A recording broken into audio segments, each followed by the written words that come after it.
Yo guys, check, kamusta mga idol? So ayan, mag-update tayo ngayong araw ng Friday na mga Lodi, no? Inuman session na, mga idol. So mag-update tayo ngayon mga Lodi. Grabe yung mga news natin. Mga Lods, malulupit yung mga news natin. So kapit lang kayo dyan mga idol. Huwag nyo kalimutang i-like yung video natin. At syempre kung gusto nyo ng mga ganitong news everyday, no? Hindi kayo nahuhuli sa update mga idol, hindi kayo nahuhuli sa balita.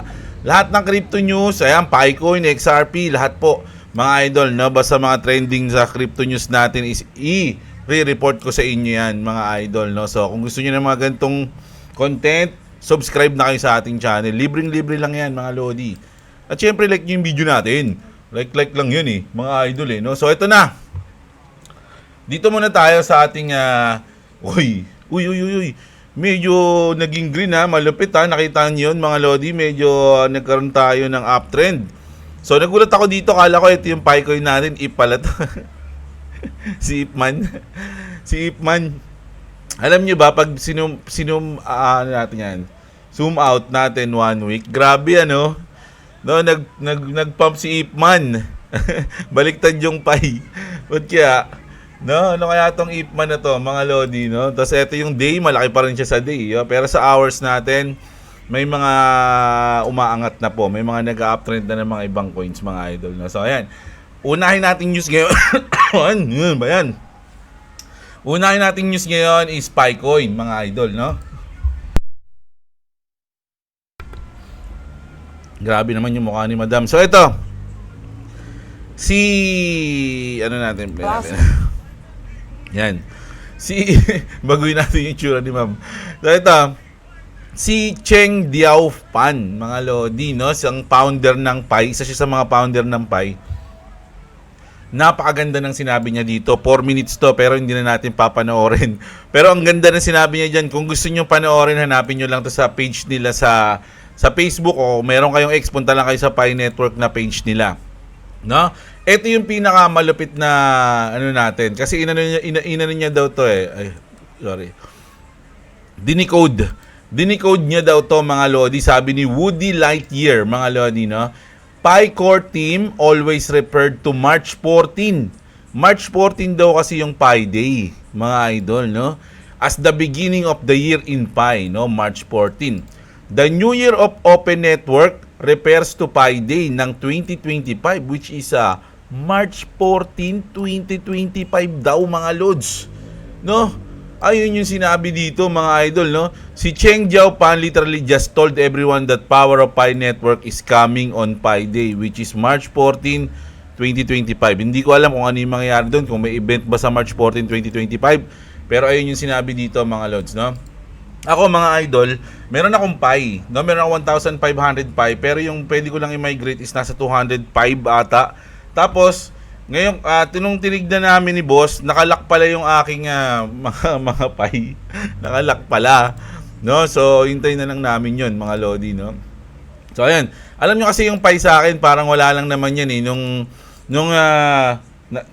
kumbaga, in-install ko yan sa cellphone ko, parang araw-araw lang, nagkiniklik na ako. Kasabay na ng ano ko yan pag-collect ng points ko sa BitGet, isa na siya sa parang na siya, tawag dito, regular routine.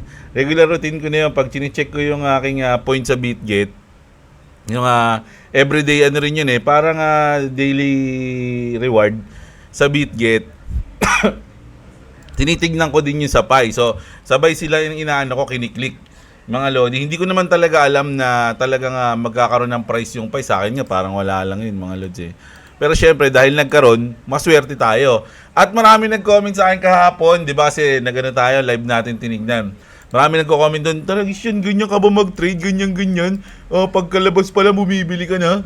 Ganun pa yung mga sutoy Pakita ko lang sa inyo yung nangyari mga idol Marami kasi nagsasabi na nasunog daw ako. Hindi ako nasunog, mga Lodi. Ayun ang sinasabi ko sa inyo Pansinin niyo yung ating asan na ba yung video natin kahapon? Papakita ko lang sa inyo na mali kayo ng inaakala. Hindi lang yun sa magat natin meron pa. Ayan. Ito yung kahapon, no? So kung titignan niyo yung dulo nito, andito pa lang tayo mga lods nung nag-out na ako ng video natin 'Di ba? Nasa 1.3. Ayan 1.3 nag-out tayo ng video natin kahapon. Nag-take profit ako diyan mga lodi dahil umakit siya ng $2, Pero hindi ko na tsempohan yung etong top. Kasi sinet ko lang ng $2 Nung sinet ko ng $2, ayan. So na-take profit natin 'yan. Mga lodi, panalo pa tayo diyan. Tapos madaling araw kagabi, habang nanonood kami ng dinownload kong Den of Thieves 2, Pantera. Ayan. Nakita ko, etong guhit na to, ginuhitan natin to din kahapon. Kung napanood nyo, sabi ko, ito yung support natin. Sabi ko, magbabay tayo once na tumama dyan. So, tumama dyan. Alauna. Ayan, nanonood kami ng movie niyan Dito ako nakabili, hindi ko na tsempuhan to. Siyempre, hindi naman natin So, nakinabahan pa nga ako, sabi ko, putak, baka dumiretso pa. Pero umangat na, no? So, nakabili tayo dyan and then nag-take profit ulit tayo dito na banda. Ayan, etong guhit na yan. So, eto, ngayon nag-aabang ulit ako, mga lods. No, ayan na dapat nga, puposition na tayo ngayon. Kaya lang, nag-upload tayong video. So, etong natin. So, ito na yung pagiging pala niyan, Dulo niyan, Ito na. Naku, sayang. Nagsundo kasi ako, hindi ko nakita to. Ngayon lang to, So, ito mga lodi, no? So, ito, ngayon, tsempo na naman tayo dito mamaya. Siguro pa after ng video natin, no? Mag-aano tayo, magpo-position ulit tayo dyan. Pero spot trading lang tayo, hindi tayo nagpo-futures dito,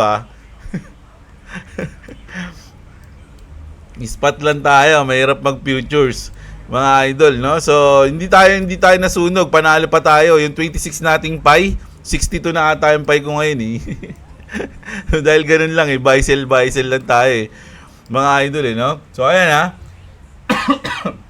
ayun yung nangyari sa ating kahapon. Tapos eto naman si Kim H. Wong mga lodi. Sabi niya dito, trading in pie is disappointing as Pioneer keeps selling and buy orders are small. No, kasi nga bumabagsak tayo ngayon. Highest 1K pie on average a few hundred pie. No big capital is in sight. However, ito yung pinakaano niya. However, this can also be looked at a positive. As sellers exhausted and buyers jump in, price should go back up again. No matter what. What is important is Pi Network has successfully opened its Pi Network or its network to the world, and as people understand the power of Pi Network, price will go up when big capital jump in. Hold your precious Pi coin, mga lodi. Ayun yung sinabi dito. So, ang sa akin dito, mga idol, ilang taon nating kumbaga, ilang taon hinintay to ng mga OG, ng mga pioneer, mga idol, no? So, ibig sabihin, may tiwala sila sa sa project ng Pi coins. 'Di ba? Yung iba, kasi yung iba naman hindi naman sila nag-mine. Kumbaga, wala silang pagmamahal sa Pi. Wala silang love. 'Di ba? Wala silang love kasi hindi naman sila naghihirap diyan 'Di ba? Kasi kung tutuusin, yung mga pioneer diyan, hindi na sila bibili ng Pi kasi meron na silang Pi nang nakuha nila ng libre, nang minine lang nila tulad natin, 'di ba? Nag-mine tayo. So, but ako, kahit kasi trader ako so malamang medyo bibili-bili din ako, mga idol. Kasi kung community lang ang tatanungin, iba't ibang bansa merong mga Pi community, no? So, kumpara mo naman sa mga ibang coins, sa community pa lang panalo na yung Pi. Di ba? So, ibig sabihin, may may gilas kumbaga. Kumbaga may tira to. Pre, may tira tong Pi. Kumbaga, kung ikaw magtitiwala ka, pwede kang bumili sa dip. O wala dito. Yan, sa mga sa ganito, pwede kang bumili. Di ba? Kung talaga may tiwala ka. Ngayon kung wala, hayaan mo na lang. Hayaan mo na lang yung iba na may mga tiwala. Hindi yung porkit wala kang Pi, hindi ka nag-mine, magiging toxic ka na sa iba sa mga may Pi na ini-enjoy nila yung Pi nila, di ba? Yung iba, may mga nag-comment nga sa akin, naka 100k 100k, 60k, 40k, di ba? Kasi marami silang Pi, tas nabenta nila agad. Di ba? So, ngayon, halimbawa, nakabenta sila dito sa $2 din. Pwede ngayon sila bumili ulit dito kung talagang love na nila yung, kumbaga, syempre kasama na rin sa routine nila yan sa buhay nila. Pwede na silang bumili dito sa dip. Tapos, kapag tumaas, pwede sila magbenta or ganun. Nasa kanila o pwede nilang i-futures trade kung gusto nila. Mga idol, no? Ngayon, nasa iyo na lang yan kung anong klase ka sa Pi, no? Pwedeng long term ka o pwedeng short term ka. Ganun lang yun. mga lods, no? Kung sapat na sa yung pinaghirapan mo ng 4 years, tas nagbenta ka na sa $2, kung gaano karami yung pay mo, di happy ka na, di okay na yun. Wala nang problema, mga idol. Delete mo na yung yung crypto exchange mo. Ganun lang, di ba? So ngayon, kung may tiwala ka pa rin sa Pi, kasi bull run niya yung ngayong taon eh. Sa akin sa palagay ko so bull run ngayong taon, so may chance pa na umangat to, no? So yung mga makakasabay sa pag-angat nito, pwedeng mag-profit. Ngayon, kung may tiwala ka lalo sa project ng Pi, sa mga developers ng Pi, alam mo yung plano nila, meron silang roadmap, alam mo na may chance na talagang maganda yung takbuhin ng Pi, pwede ka mag-invest. Ngayon kung ayaw mo nang i-research kung ano man siya, hayaan mo na lang. Huwag ka na lang maging toxic sa ibang masaya, mga idol, no? Ganun lang 'yun, So ayun, 'di ba? Tapos ito naman, ito nga sabi nga niya, you can choose to clown the Pi project all you want because you wanted to see hundreds of or thousands of dollars reflected as Pi's value on exchanges. But I will tell you for free, sabi niya, Pi Network has not launched the real open mainnet that we know exists yet. They only removed the firewall. They did not launch anything that they've been building specifically for open network since the last 3 years. They withheld all the information. Even the new white paper and roadmap were withheld, no? Pi Network did not launch anything to support Pi value on exchanges because exchanges are the last place to learn about Pi value from, sabi niya, mga lodi, no? So, parang yung, ewan ko kung ano nila dito. So, mukhang meron silang malupit na plano, meron silang niluluto, mga idol, no? So, hindi pa ito yung parang sinasabi niya doon, hindi pa ito yung pinakatunay na price ng Pi. Parang gano'n, sa tingin ko lang, mga idol, no? So, ako, hindi naman ako masyado sa Pi, pero meron akong Pi kasi, di ba? Pero asahan nyo, magkakaroon tayo ng mga update tungkol sa Pi Network, mga idol, no? So, ngayon, lilipat tayo sa ibang news, mga lods, no? So, sa ibang crypto news naman tayo. Ito pa pala, no? Ito, mismong Pi Network yung nag-post nito, Beware of fake Pi listing on various dexes, mga lods, no?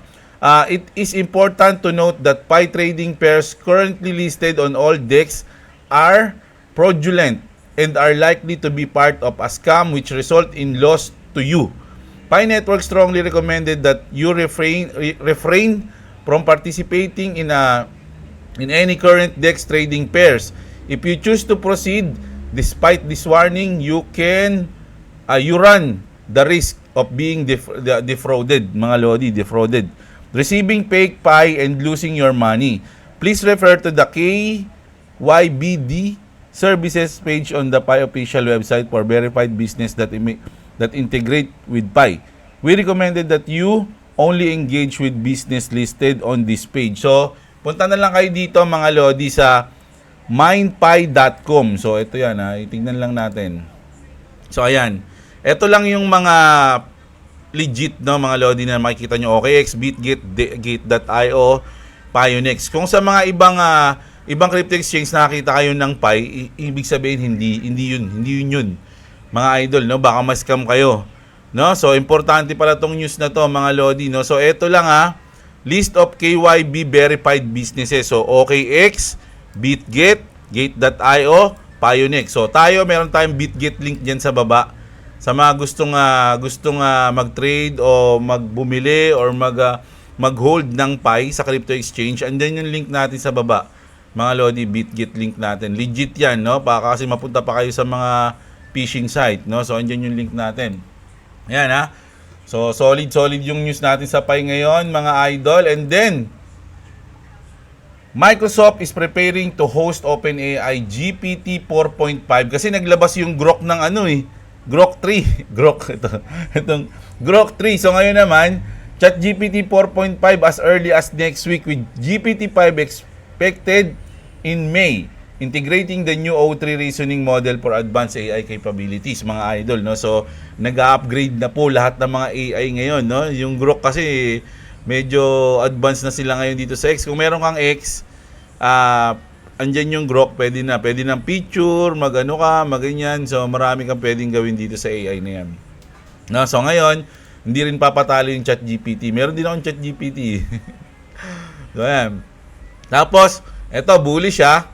Utah Bitcoin Reserve Bill, ayan yung number, just cleared the Senate Revenue and Taxation Committee moving one step closer to making Utah the first state with Bitcoin reserve, no? So ayan mga lodi nakikita nyo, napakalapit na natin. Regulation na lang talaga ang kailangan mga idol, no? Once na lumabas yun, taragis yan, magliliparan yung mga yan. Tapos eto, si Michael Saylor, tinanong siya, no? Sabi niya, are we going to have a US Bitcoin reserve? So pakinggan natin si Michael Saylor dito mga lods, no?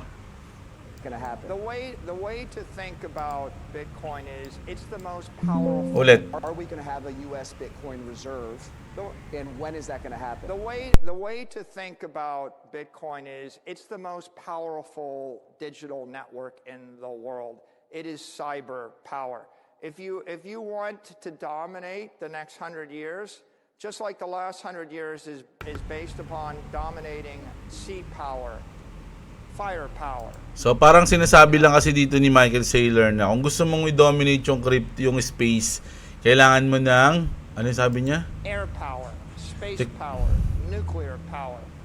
You want to dominate cyberspace. Cyberspace. Cyber power. Cyber power daw kasi yung Bitcoin mga idol, no? The unstoppable network that no one can corrupt, and the use of the unstoppable network, among other things, is hundreds of trillions of dollars of capital moving from point A to point B. So ayun mga lodi, no? Pero basta ang sinabi niya lang, kung gusto nyong magkaroon ng cyber power, kailangan magkaroon tayo ng Bitcoin reserve. Parang ganun lang yung sinabi niya, mga idol, no? So sinabi niya dyan. Ngayon, President Trump newly confirmed FBI Director Kash Patel holds $115,000 in Bitcoin. So, yung bago nating FBI Director, meron siyang invest sa Bitcoin na 115,000. So, ibig sabihin, bullish din siya sa Bitcoin. So, Bitcoin maxi din siya. So, syempre, magiging halos kasi lahat ng mga nasa government ngayon, mga idol, talagang hindi mo masasabi na wala sila sa crypto world. Halos lahat sila may invest sa crypto. No, so hindi natin may tatanggi na yung government ngayon ng US is pro-crypto lahat halos, mga lods, no? Ito naman, ito ang ganda nito, mga lodi. Isa sa mga magagandang news ngayon to .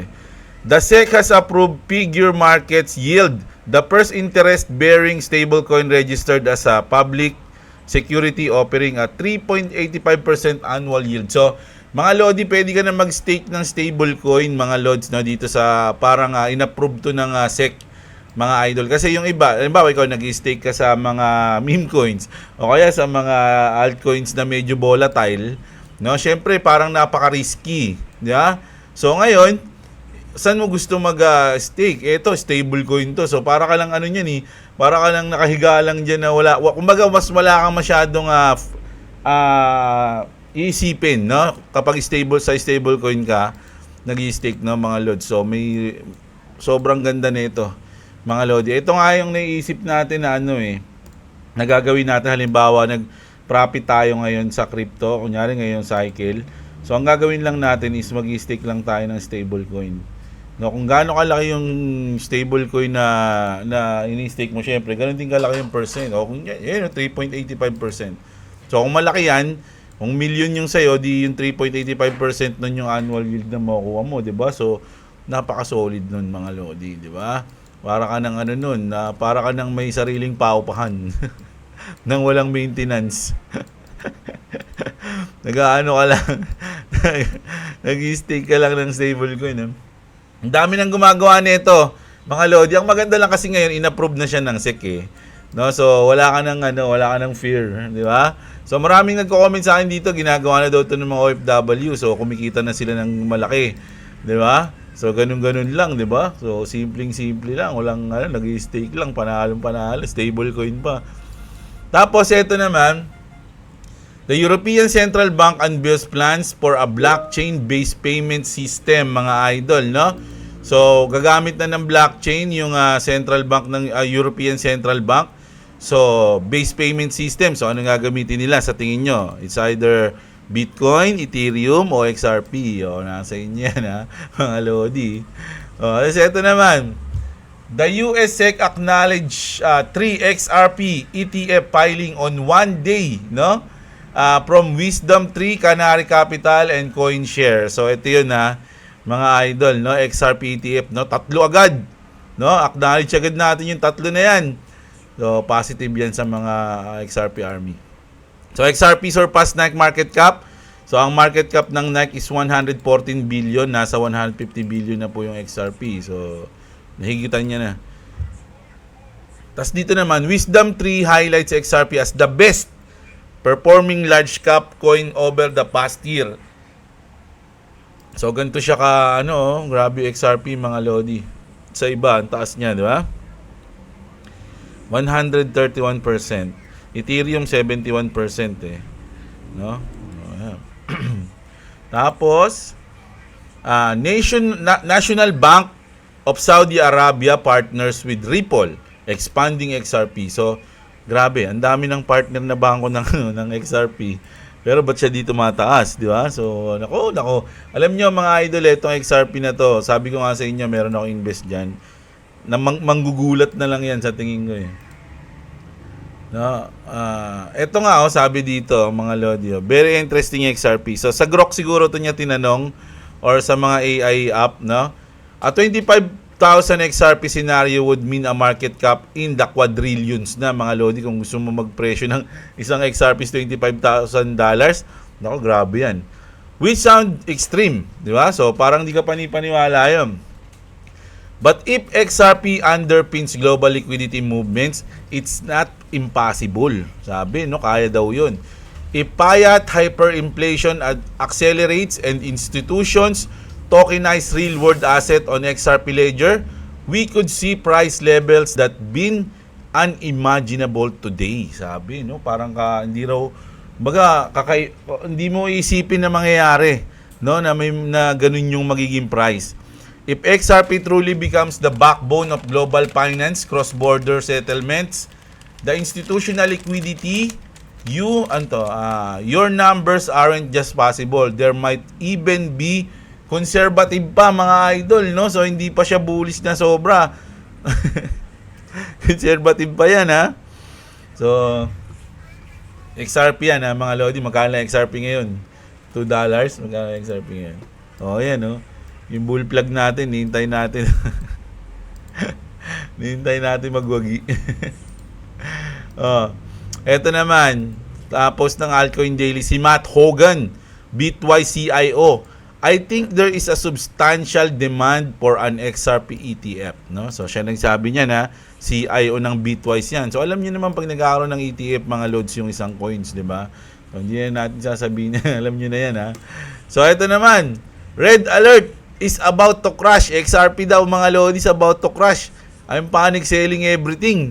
Pero mga Lodi, ito 2017-20 and 2025, naka-invert to mga Lods, no? Naka-invert yung kanyang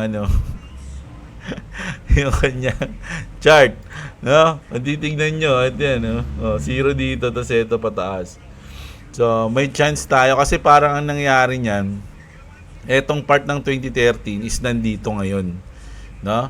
2017, nag-pump siya, nilampasan yung all-time high and then pumalo. So ngayon, ito siya. Ito yan, 2013, 2020.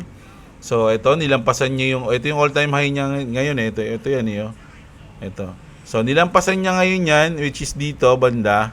Ayan. So nandito tayo ngayon. So may dulo pa tayo na hanggang, sabi niya dito, almost $100. Mga idol, naka-invert yan. So hindi natin alam kung mangyayari yan hanggang 100. Aabot ba ng 100? Sure ba kayo? Or hanggang 20 lang or 15 or 11, 10 nga lang. Baka ganun. Diba? XRP. Or lumampas pa siya ng 100. Baka mag 4 digits pa daw. So, nasa inyo yan, ha? Hindi ko sinabi bumili kayo ng XRP. So, ito naman. USA Congress says XRP is what Bitcoin was supposed to be. XRP is now for payments and Bitcoin is just a store of value. Eto mga idol, hindi sa inaano natin yung Bitcoin, no? Ako gusto ko rin talaga magka-Bitcoin. Plano ko na yan. Matagal ko nang sinasabi yan dito sa channel ko nung nag-uumpisa pa lang ako. Ang sinasabi ko, ngayon puro altcoins tatayaan ko kasi yung mga altcoins may chance siya mas malaki yung ano niya, yung X niya. Kumbaga 10x, 5x ganun, no? 20x kaysa kay Bitcoin. Si Bitcoin kasi pwede siya mag 5x, 3x ganun kasi malaki na siya, nasa million na siya, mga lodi, di ba?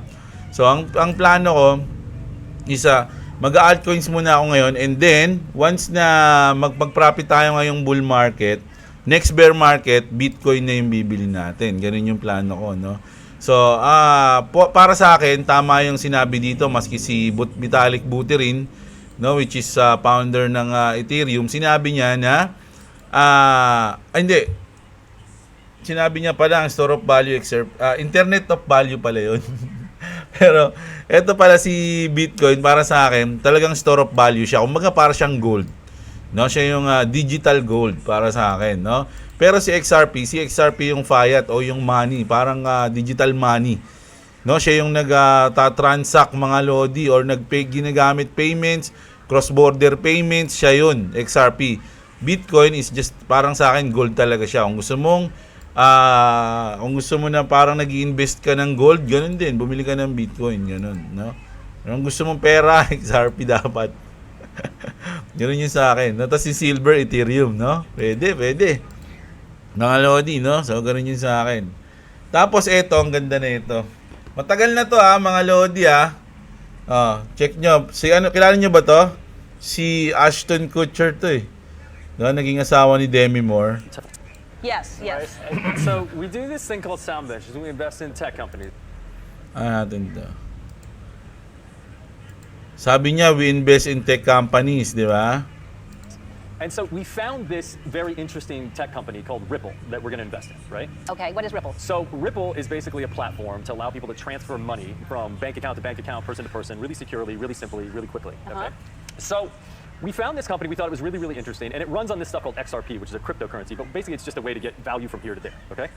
So we're meeting with these folks, and they're explaining to us, the people who run it, this guy Chris Larson and the guy named Brad Garlinghouse, and they run it, and they're talking about the ethic of this company and this platform, and how they actually really care about being an ethical company and giving a portion of this platform away to people that are doing good in the world.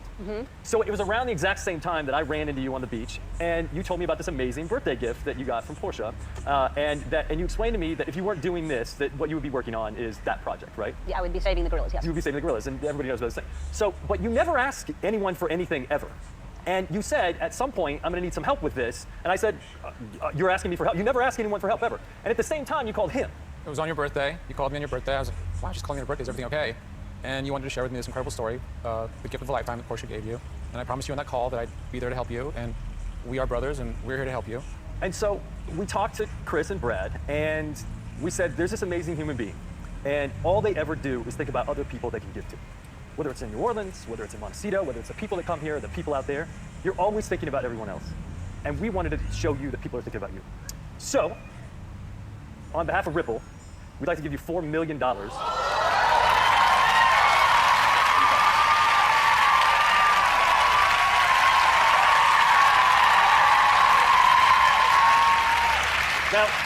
usually people come out with a big giant check and do the big giant check thing, but we can actually transfer it into. Ang maganda dito mga lodi, sabi nga ni Ashton, yung iba kailangan pa ng malaking check, ganyan, so ita-transfer mo pa pera, ganyan. Pero dito, i-click mo lang, pasok na agad sa account mo yung $4 million. Ganun lang kabilis, no? Pag sa XRP o si Ripple yung ginamit mo. To Rwandan francs right now, right here, and all we have to do is push this button and it's in your account. Do you want to push it? You want me to push it? I would like to push it. I'd like to push it real good. Bingo. Ang bilis lang, ganun lang, di ba? We love you. So, ganun kabilis mga lodi gamitin. Isipin nyo, $4 million, ganun lang kabilis, no? Less than a second nga, Oh. Ripple donated $4 million and transferred it in the less than a second. That's the power of Ripple. Fast global settlement, rewriting the rules of finance. Kaya, lahat ng bangko, mga lodi, is talagang nagpag-partner sa Ripple dahil gusto nila ng fast transaction, mababang gas fee, mga idol at ganun, no? Ganun kalupit yung XRP. So once na ma-adapt na yun ang lahat, mga lodi, ma-realize nila yan, hindi natin alam kung magkano abutin ng XRP. Pwede nga tama yung sinasabi dito, no? Sabi nga nito, conservative pa daw yung 25,000 eh. Di ba? So ayun, grabe yung news natin ngayon, mga lodi, no? So ano oras na ba tayo? 30 minutes, mga idol, no? So dahil dalawa kasi yung ano natin kahapon video eh, mga lodi, no? So bukas na ako magbabasa ng comment niyo dito lahat ng mga comment niyo na gustong nararamdaman niyo. Comment nyo bukas, babasahin natin lahat ng comment nyo, mga idol, no? So ngayon sana na-enjoy niyo yung ating video, mga idol, no? Sana na-enjoy niyo yung ating 30 minutes video, mga idol, no? Huwag nyo kalimutang i-like yung ating video. At sa mga gusto ng ganitong content, subscribe kayo. Sa mga wala pang crypto exchange, gusto mag-transfer o mag-trade, magbodega ng Pi Network o kung ano mang crypto, andyan yung ating link ng BitGet sa baba, no? So ayun lang. Kita-kits tayo, mga idol. Kita-kits tayo bukas. Maraming salamat sa mga nanood, mga lodi, mga idol. No, bukas na tayo magbabasa ng comment. Magandang araw sa inyo, mga kapatid. At What's up? Subscribe to Chloe's TV and subscribe to Jeblo. So subscribe to them and to me and my dad. So bye.